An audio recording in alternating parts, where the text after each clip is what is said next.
Hey friends, if you wish to fix yellow border around the screen in Windows 11, then please watch this video.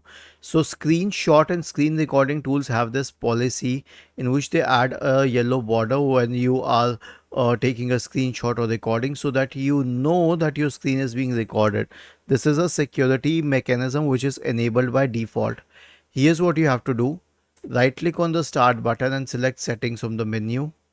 Go to the privacy and security tab on the list on the left hand side.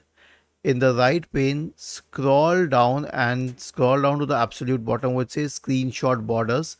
Click on it and turn this off. Okay. And when you do that, you will notice that it will be enabled or disabled. So just what do we say? Toggle this switch to do away with the borders and keep the switch on if you want the borders, which I advise, but that's up to you. Was this helpful? If yes, then please subscribe to the channel. If not, then let us know in the comment section of the video on how we could help you further. Thank you for watching this video and have a nice day.